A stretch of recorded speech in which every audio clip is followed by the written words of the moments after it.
Por que nós decidimos tratar dessa forma e chamarmos essa série de plano de vida? A nossa vida é composta por várias áreas diferentes.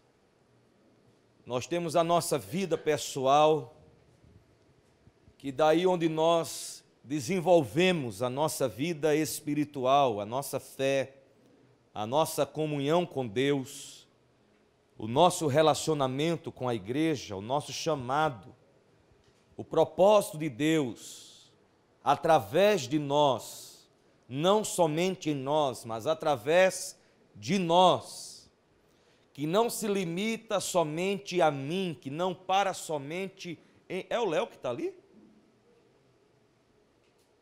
É? É não, eu confundi.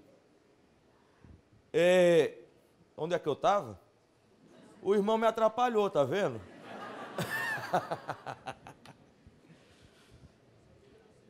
É onde o nosso envolvimento com a obra de Deus, com o ministério, porque não para somente em mim, não se limita somente a mim, como falamos durante todo o mês de novembro, sobre fé corporativa, mas flui, me alcança e flui através de mim, para que outros também sejam alcançados, para que outros também sejam tocados, para que outros também sejam salvos, encontrem salvação, encontrem cura, encontrem libertação, encontrem direção para a sua vida. Isso acontece através de mim, através de você. Isso não acontece através de uma parede ou através de um prédio. É muito bom ter um local como esse para podermos vir adorar ao Senhor como corpo, como família, como comunidade. É muito bom podermos ter essa referência. Não, lá na Marquês de Itu é a minha igreja, é a minha casa, é o meu lar espiritual. Lá é que fica Lagoinha São Paulo. Mas a nossa vida vai muito além dessas quatro paredes. Está muito além daquilo que nós vivemos nesses 90 minutos, nesses 120 minutos, às vezes, que passamos aqui. A palavra do Senhor também nos diz que cada um de nós temos um chamado. Talvez você está aí sentado e vai colocar no seu plano de vida espiritual, eu preciso entender qual é o meu chamado. Uma das questões mais recorrentes em escritório, em atendimento pastoral, é justamente esta: pastor, eu não sei qual é o meu chamado. Eu vejo as pessoas cantando, tocando, eu vejo as pessoas pregando, como eu gostaria, mas não consigo. Qual seria o meu chamado? A palavra do Senhor nos diz que cada um de nós fomos chamados para o ministério da reconciliação, porque um dia nós fomos alcançados por esse ministério, que é o ministério de maior influência no universo, que é o ministério de maior alcance no planeta Terra, que é esse ministério, não é o ministério do pastor fulano ou da profeta Beltrana, não. O maior ministério de maior alcance, de maior poder de influência é o ministério da reconciliação, porque um dia eu e você fomos alcançados por esse ministério, fomos alcançados por essa obra, fomos alcançados por alguém que entendeu que esse chamado é uma realidade na sua vida. Nós fomos chamados por Deus como reconciliadores, como aqueles que vão religar, como aqueles que vão ajustar o contato entre o perdido e aquele que está em busca do perdido, que é o bom pastor. Ele encontrou você, ele me encontrou. Eu estava tão sujo, eu estava tão podre, eu estava tão triste, tão pesado, tão carregado, tão ferido. Eu estava envolvido em tanta coisa vergonhosa. Mas ele não se importou. Ele foi ao meu encontro. Ele estava à minha espera. Todos os dias ele olhava ao longo do caminho para ver se eu estava voltando para casa. Para ver se eu estava voltando em busca do seu abraço, em busca da sua face, ao seu encontro. Eu estava andando, caminhando por caminhos escuros, por caminhos tão arriscados. E se você fosse contar aqui a sua história? Pelos caminhos pelos quais você passou, por onde você já trilhou, quantas vezes você não segurou o tchan?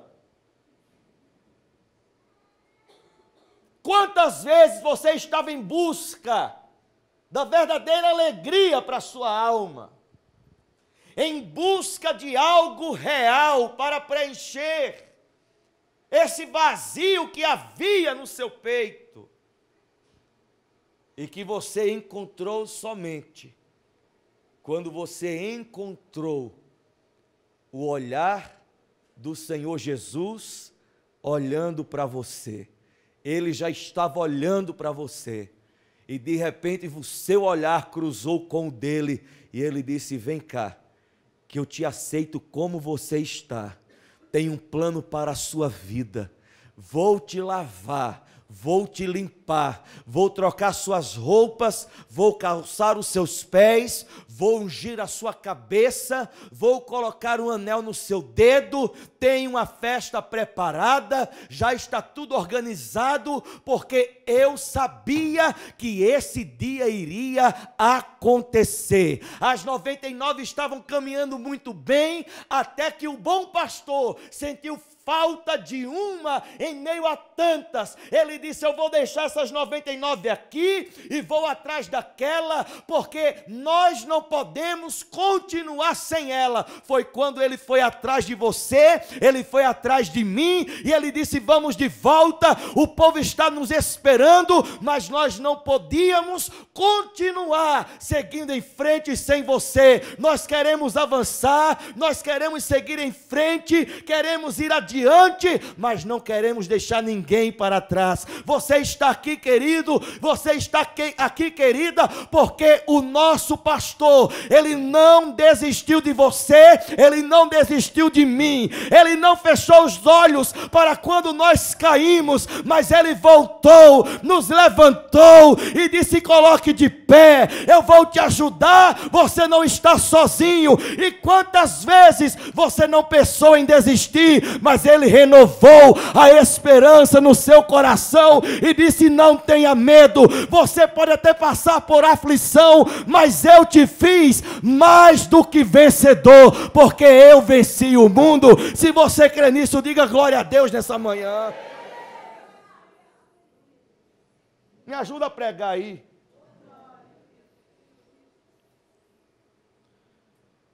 Capítulo 12 de Hebreus diz assim: portanto, também nós, uma vez que estamos rodeados por tão grande nuvem de testemunhas.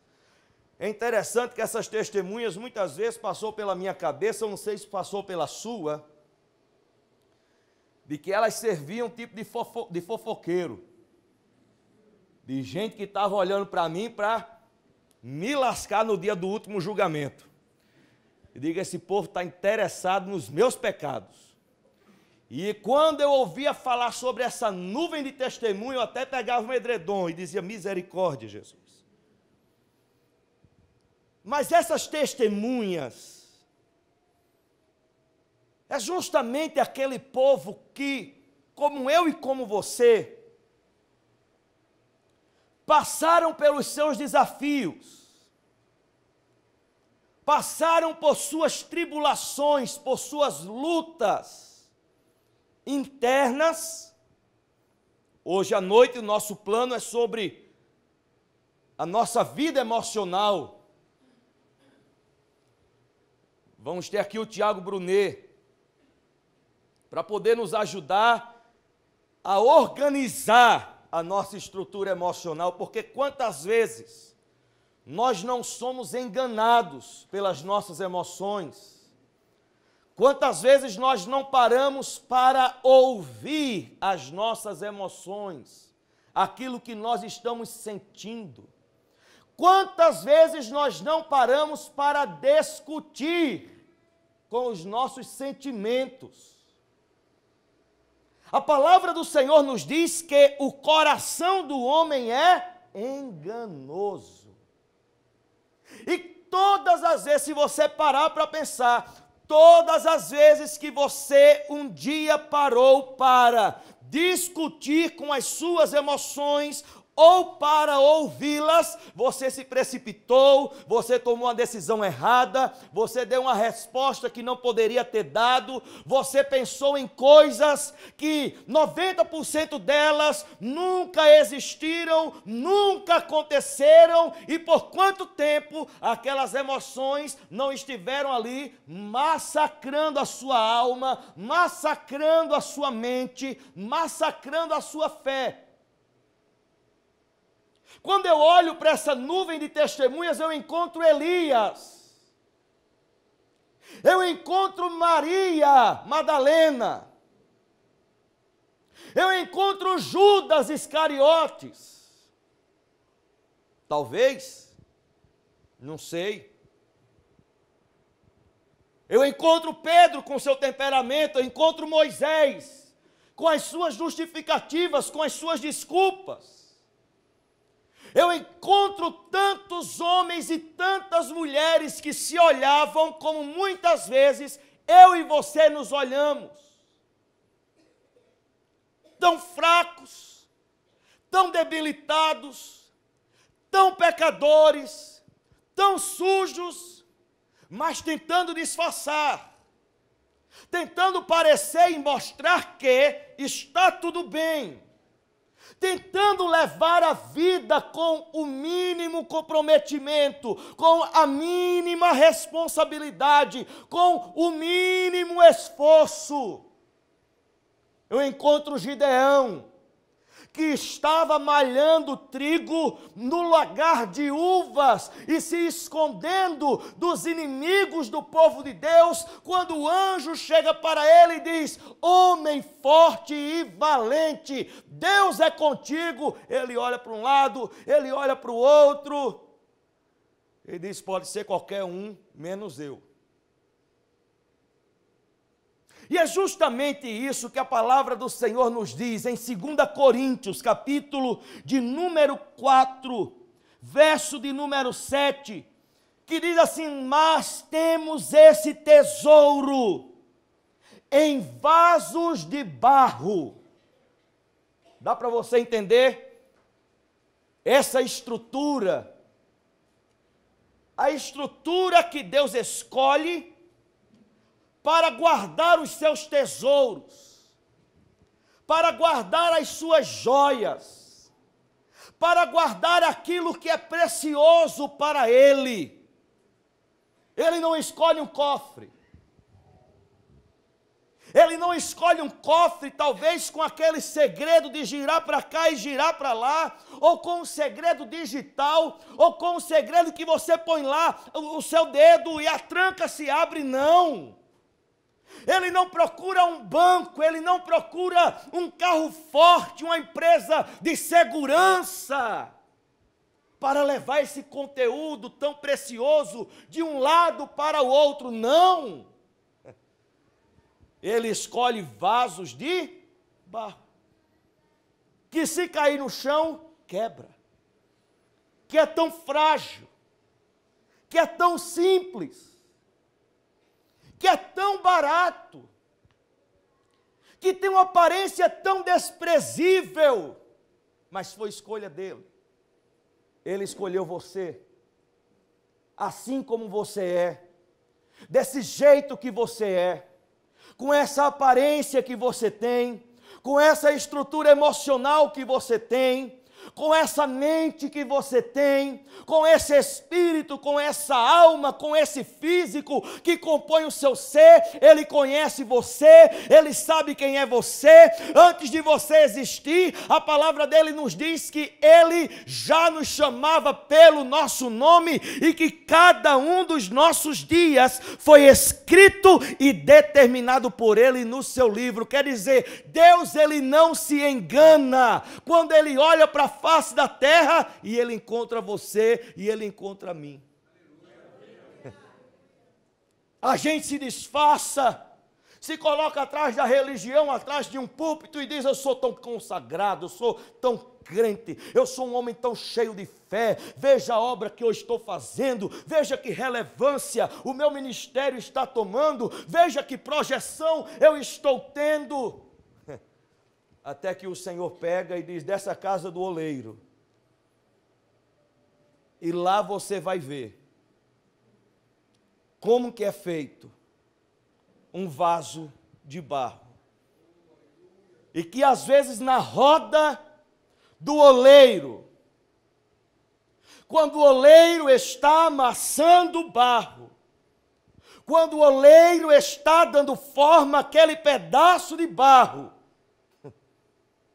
a obra ela se desfaz nas próprias mãos do oleiro, mas ele não desiste e ele continua a dar uma nova forma para aquele vaso, mas apesar da forma vir do oleiro, o vaso continua sendo de barro, mas o propósito para aquele vaso, ainda que seja de barro, o propósito que existe da parte do Senhor sobre a sua vida, sobre o seu casamento, sobre os seus filhos, sobre a sua família, sobre a sua vida profissional, sobre a sua vida financeira, emocional, ministerial. Eu quero que você hoje pela manhã saia daqui certo disso. O propósito é um tesouro precioso que ele escolheu, foi uma decisão dele, não foi falta de opção, mas foi uma escolha. Ele decidiu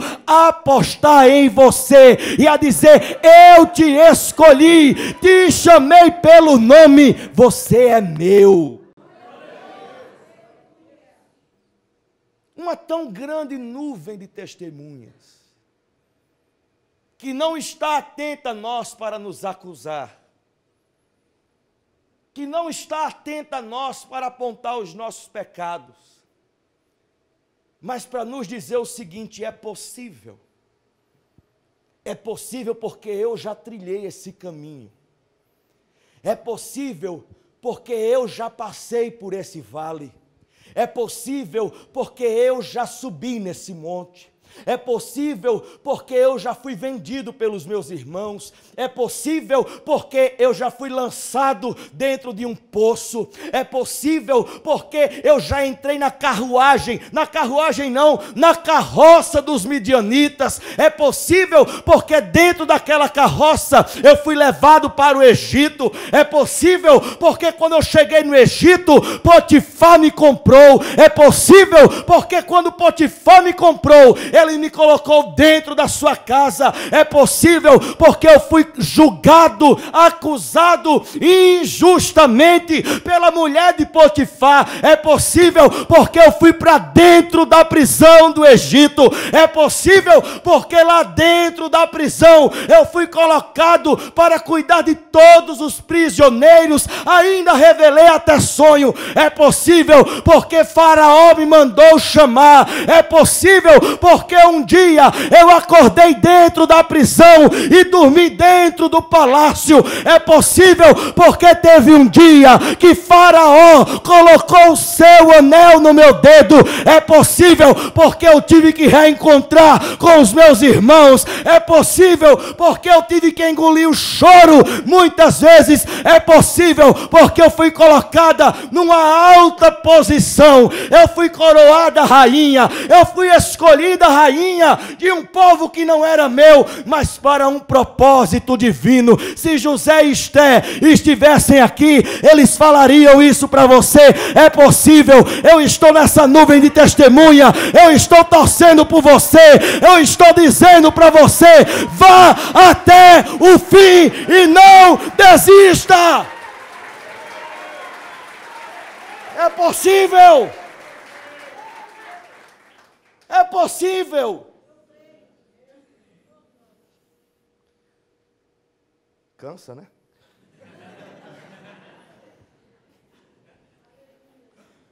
Ai, é possível, vamos continuar.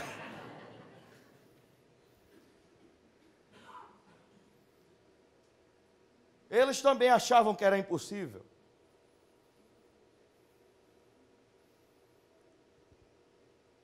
Quando Esther foi coroada rainha, ela disse: que beleza.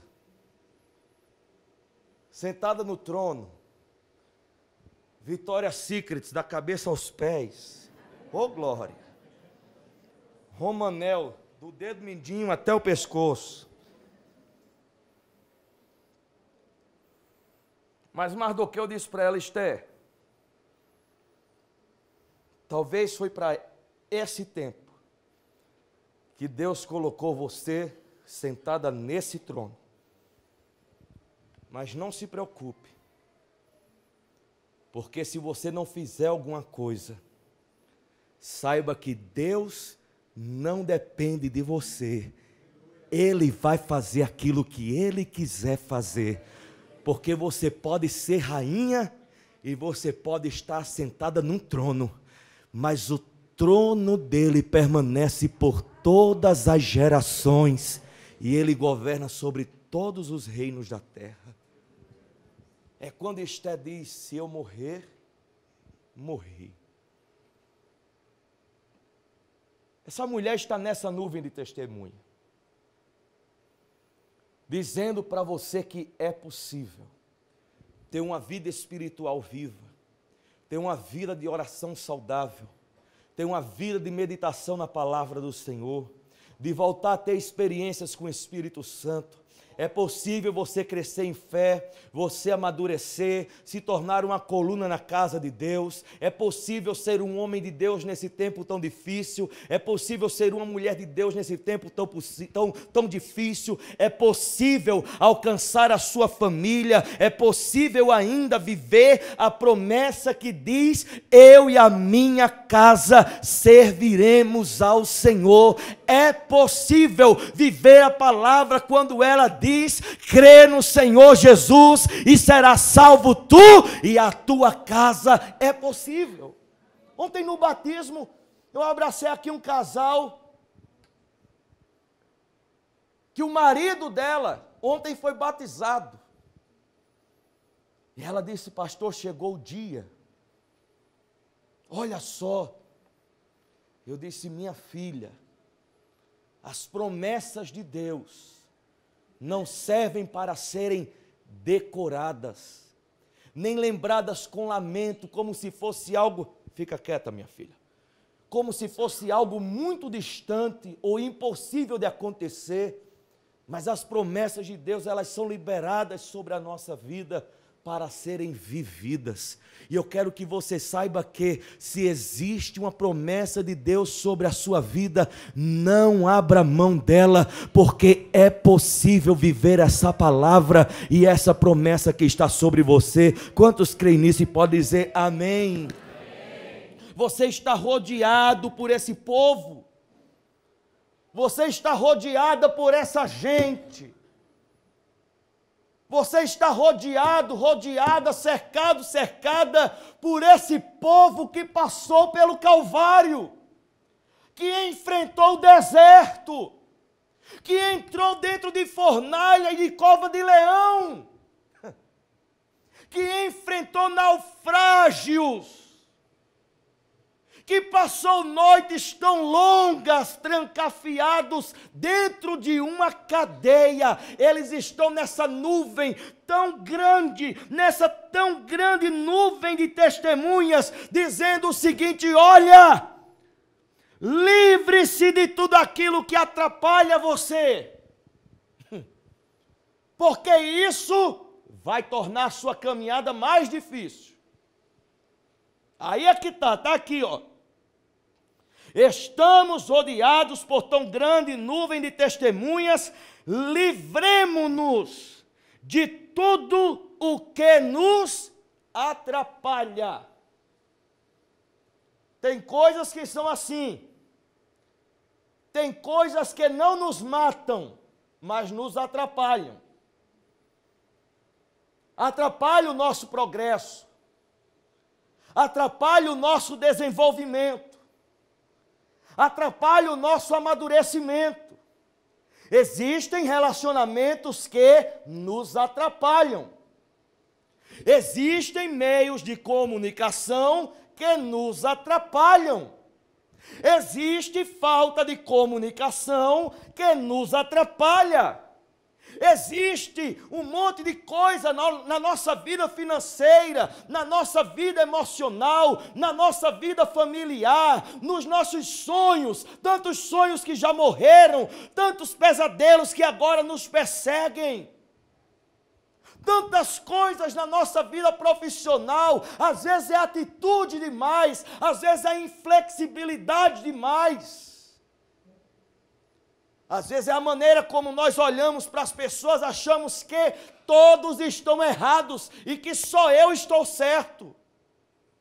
E que só eu tenho razão. Você não escuta o seu marido, você não escuta a sua mulher.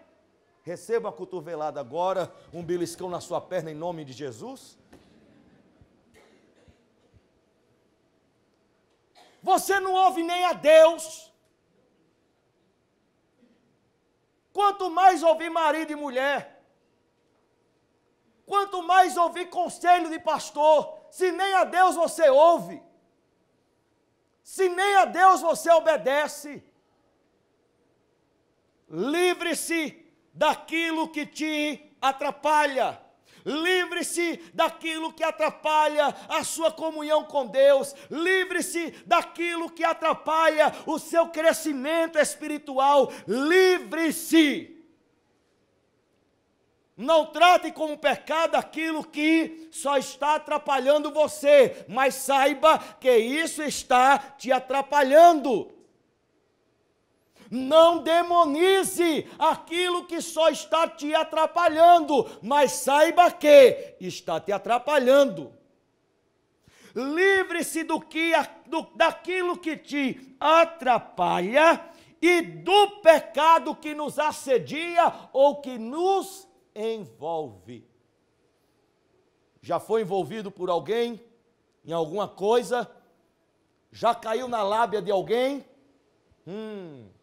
Coisa difícil. Menina, quando eu vi, já tinha ido. Menina, entramos numa conversa, e a conversa foi, olha, quando eu vi a hora, perdi a hora. Menina, eu estava lá no Facebook, e quando eu percebi, o arroz tinha queimado.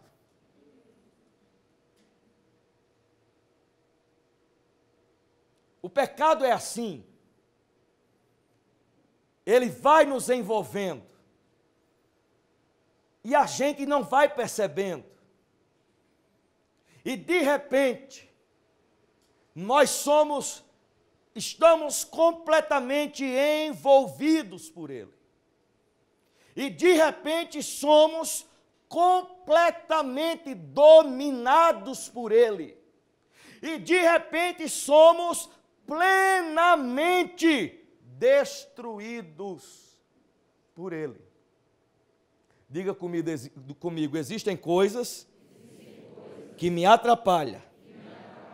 Eu preciso me livrar. Existem outras coisas que me envolvem.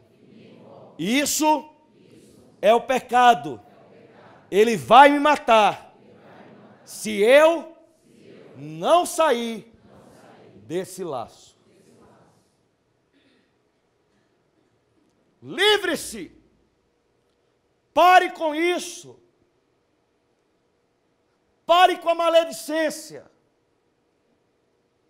a famosa fofoca. Pare de mentir.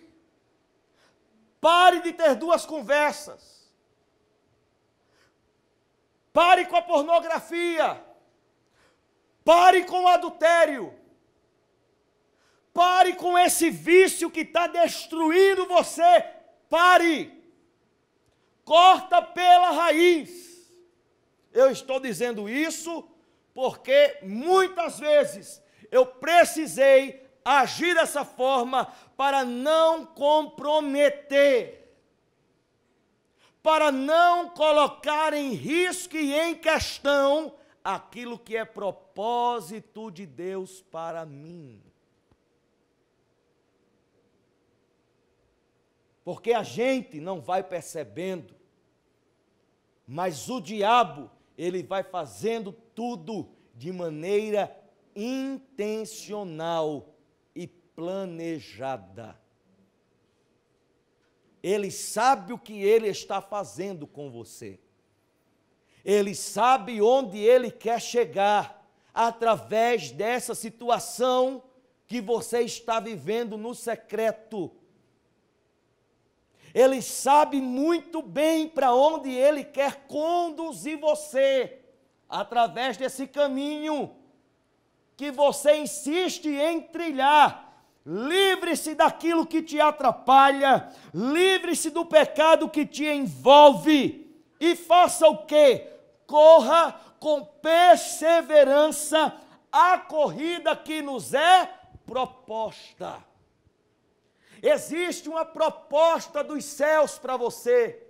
Existe um caminho aberto para você correr. Sabe qual é o nosso problema? É que nós temos mais dificuldade de desistirmos daquilo que nos atrapalha e do pecado que nos envolve, do que de perseverarmos na corrida da fé. É ou não é? A gente tem muita dificuldade de parar com hábitos pecaminosos, de parar com a prática do pecado.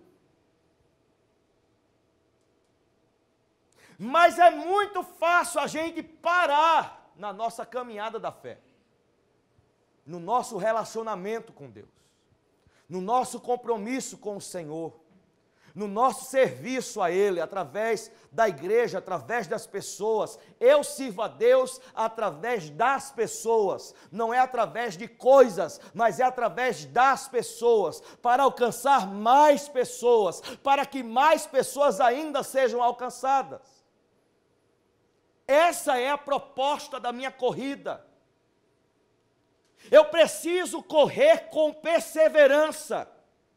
Eu preciso ser tardio em desistir.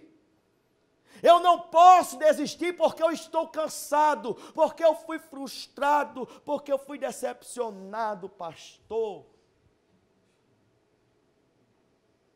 Estou magoado. Que dó que eu tenho de você, gente. Não fica tite não, vai dar certo. Eu vou pedir para a Alessandra comprar um pote de chupeta para dar para alguns crentes, para consolar, para ver se para de chorar, de mimimi.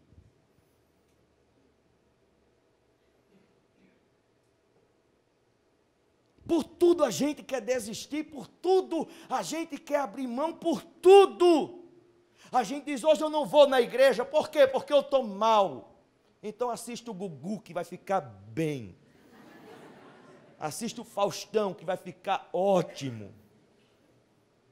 Nossa, vai resolver de um tanto. Corramos com perseverança a corrida que nos é proposta, tendo os olhos fitos em Jesus, autor e consumador da nossa fé. É certo que se eu olhar para o vaso de barro, não me atrai, não é atrativo,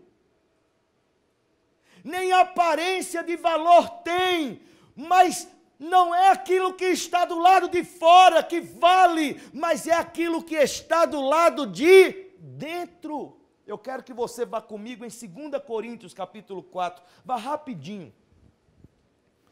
2 Coríntios capítulo 4, verso de número 16 diz: por isso não desanimamos, embora exteriormente estejamos a desgastar-nos, interiormente estamos sendo renovados dia após dia. Está atrás de plástico, é? Para esticar esse couro velho que está enrugando? Passa um Monange, minha filha, resolve. Leite de aveia da Vene, um leite de rosa, um leite de colônia. Vai enrugar mais. Vai cair tudo, até não levantar mais nada, meu filho. Vai de mal a pior. Mas a grande questão aqui não é aquilo que acontece, aquilo que está acontecendo do lado de fora. Não é a maneira como as lutas, as tribulações, as provações que enfrentamos estão atingindo a nossa carne. Mas é como o nosso espírito do lado de dentro, a cada vez que eu passo por aquele deserto, a cada vez que eu enfrento aquela luta, a cada vez que Golias se levanta para me afrontar, o meu espírito vai ficando mais forte, mais corajoso, mais sábio, mais treinado, a sabedoria vai sendo aumentada, a força vai sendo aumentada, a confiança no Senhor vai sendo aumentada. Por 40 dias Golias se apresentava e dizia: dê-me um homem, me dê somente um homem. E Israel recuava por 40 dias, Golias está lá, ai meu Deus, e o gigante ia aumentando de tamanho, ia ficando maior do que ele era. Mas Deus ouviu a oração do gigante. Está pedindo um homem, Golias? Eu vou dar para você um homem, mas esse homem não vai vir do exército de Saul. Esse homem que eu vou te dar é um homem segundo o meu coração, que vai te derrubar e que vai arrancar a sua cabeça. Até que Davi se apresenta e diz: o que é que está acontecendo? Sem treinamento militar, sem estratégia bélica, ele chega com as marmitas, contam para ele o que está acontecendo, ele diz: eu vou. Matei um urso, matei um leão, agora chegou a vez desse gigante. O Deus que me ajudou com o urso, o Deus que me ajudou com o leão, vai derrubar esse gigante, e o povo de Israel não será envergonhado, e todos saberão que existe Deus sobre a face da terra. Enquanto o nosso exterior se corrompe, o nosso interior é renovado dia após dia, pois os nossos sofrimentos leves e momentâneos estão produzindo para nós uma glória eterna que pesa mais do que todos eles. Assim, fixamos os olhos não naquilo que se vê, mas no que não se vê, pois o que se vê é transitório, mas o que não se vê é eterno. Eu quero que você, em nome de Jesus, nessa manhã, tenha os seus olhos espirituais abertos abertos em nome de Jesus, para que você possa continuar a sua corrida, olhando para o lugar certo, olhando para a pessoa certa, com a motivação certa, com a alegria certa, com a certeza correta, com a expectativa certa, com o coração no lugar certo, sabendo que aquele que prometeu, ele é fiel para cumprir, e que ele não muda, ele continua o mesmo. E se você crê que a fidelidade do Senhor é sobre a sua vida, nessa manhã se coloque de pé e diga glória a Deus em nome de Jesus.